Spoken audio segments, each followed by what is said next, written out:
So welcome back to our mini-series on meditation for beginners. Last week I already had the chance to talk to you about what we actually mean by meditation and also some of the scientific research which has shown the benefits of meditation as well. It all sounds very good, doesn't it? But what is interesting and what we're going to look at this week is exactly how meditation can work to bring us all these wonderful benefits. Some people wonder whether meditation is in fact something scientific. And in fact, although it's not science in general, but there are many things about meditation which we can explain in a scientific way. And what I'd like to do today is to explain in a fairly scientific way about how we can account for all these wonderful benefits which we get from meditation. In fact, most of the problems which we deal with on a personal basis from day to day come from the fact that our body and mind tend not to be in balance. Often they are separated. Our body may be in one place, but our attention or our awareness may be in another place completely. You may think again that there's no problem with that, but in fact the further away the mind goes from the body and the longer it is away, the more problems and the more suffering it tends to bring us. You may wonder why the mind would want to go away from the body in the first place. Well, there are many things to tempt the mind outside the body. Can you imagine the scenario of wandering along a shopping street and seeing something you like in a shop window? Supposing it's something like a diamond ring. The moment you see a diamond ring you like, what you find is that your mind is attracted outside the body and it's with the diamond ring rather than with yourself. This is a case of our mind being attracted outside our body by something which we like too much. At the same time, our mind could also be attracted outside our body by things which we don't like. You'd think your mind didn't want to stay with things which you don't like, but in fact this is often not the case. If you imagine again that you're walking along the street and you see someone you hate, what you find, especially if you want to punch that person on the nose, is that your mind is more caught up with that person than it is with yourself. So also because of hatred, your mind can be drawn outside the body. The longer your mind is away and the more time your mind spends away, the more suffering which you manage to bring for yourself. That's not the only thing which happens to your mind. In fact, it uses up a lot of mental energy as well. Some of you may have jobs in which you sit at your desk all day long. You may not move a muscle at all. Maybe all you do all day long is to think about your schedule for work or to plan strategies for how to make a profit in life. But I'm sure you agree that at the end of the day you feel exhausted. But it's not physical exhaustion, it's mental exhaustion from the fact that you've been pushing ideas and thoughts around in your mind all day long. Again, this comes from the fact that your mind is active. It's traveling here and there all day long, consuming a lot of mental energy. What we try to do with meditation is to bring the mind back inside the body, to bring the mind back from all those temptations and distractions back to its real home in the center of the body. If we can manage to do that, the first thing which we manage to do is to save an awful lot of mental energy. Instead of consuming mental energy with going here and there, what we manage to do is to conserve all the energy which we usually dissipate into other things. Once we use less energy, surprisingly enough, the amount of metabolic rate which we need in our body is also reduced. Even on the level of common sense, this is intuitive to us. I'm sure many of you have found that when you're worked up, when your mind has a lot of things going through it, then you find yourself breathing deeply. You find yourself sweating sometimes as well if you are upset. But once your mind is brought back inside yourself, these sort of reactions of the body are reduced a lot. And this is a sign that our metabolic rate is actually being reduced. So once we have brought our mind back inside, the metabolic rate will start to fall. This is a response to the fact that our thoughts are more centered inside ourselves. Once we have a lower metabolic rate, because there's less consumption of food and energy in our body, what we find is that the oxygen which we need for our body to function is actually reduced in its demand. So we find that instead of breathing deeply or instead of breathing heavily, we find ourselves breathing in a more subtle way, in a more refined way. And again, this is intuitive, that when we feel calm, often we find that our breathing will become relaxed as well. However, when we are worked up, our breathing may be much more coarse and much heavier. But once we start to relax, we find that our oxygen consumption is reduced and our breathing will become more shallow.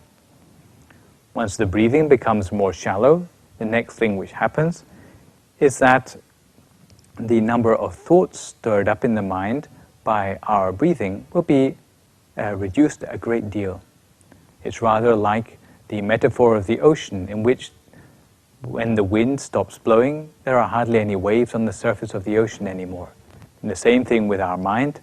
Once we have shallower breathing and more relaxed breathing, then the number of thoughts which are stirred up in the mind become much less. And this brings us full circle, because once our thoughts become less, then in fact less energy is required. Once even less energy is required, our metabolic rate will decrease further. The level of oxygen will also decrease, and the shallowness of our breathing will become less and less. So what we see is a sort of positive feedback loop by which the more our mind is centered inside our body, the less consumption of energy, the less consumption of oxygen, and eventually there will be a reduction of thoughts in the mind as well. And the thoughts will be reduced more and more until we come to the point where there are no further thoughts in the mind anymore. At this point, we come to a condition which we call a standstill of the mind. In fact, it's not the mind that has stopped, but it's the thoughts which have stopped. Once the thoughts stop, then our mind can switch over into a new mode of functioning, a way of functioning which doesn't require us to think anymore, but by which we can draw directly on things like insights and intuitions and especially gut feelings in the mind, where we can know about things without having to think about them. But what is important from the point of view of our meditation is that once the mind becomes stopped in this way, there will be a very special thing happening inside us, which is there will be an arising of light inside us. It's not a light that comes from outside, but it's a light which will occur in the mind. And it's this sort of light, especially at the center of the body, which allows us to see more about ourselves, see about things which we cannot see with the naked eye. And the more we can see, the more we can know. When our level of knowledge increases, then we can start to discover many of the secrets which are normally hidden for us about the nature of life and reality, many things which we never knew before. So this is exactly how meditation can help to bring us into a state where we have brightness inside, where we can have knowledge which is not accessible to those who never meditated before. By now you might be wondering where this brightness inside us could have come from, because it's not something which we had before. But in fact, brightness is something which we have always had inside us. It's just the case that the brightness which we always had has been scattered in many different places. If you take a look at this torch here, you find that there's something very important missing from it. Normally a torch is something which we can use to light up a room, to find things in the room around us. But when we have a torch like this, which has its lens missing from it, then although it consumes the same amount of energy, and although it has a bulb which is working properly, in fact we cannot use the torch for anything useful at all. Why? Because all the light from the torch is in rays which is scattered in different directions. But what we've done when we have practiced the meditation is that we've taken all the different rays of light, which before were scattered in different directions, and we have focused them together into one single beam. This is seen in the second photograph here, where we find that the lens on the torch has been replaced. Instead of all the light being scattered in different directions, now it is all focused in the same direction. Just now when we were talking about bringing all our thoughts back to the center of our body, we've done exactly the same thing with our mind. Instead of allowing our thoughts to be scattered here and there with the things that we like or don't like, or even to different parts of the world, in the case of people thinking about the other side of the world, now we have brought all our thoughts back to one single point in the center of our body. And when we do this, what we find is that our thoughts are now going in the same direction, and in the same way, all the light inside ourselves, which before was scattered in different directions, now comes to a visible focus in our center. And it's this sort of light which allows us to see dimly at first, and later much more brightly, just all the secrets which we have inside ourselves. In the beginning, the light may be rather dim, or maybe it'll be as if you can hardly even see it at all. Some people describe in their meditation that it's like being in a dark room where they can only see the outlines of the objects in the room with them. But later, as their eyes adapt to the darkness, then they can see more and more of the room around them. It's the same thing with the meditation.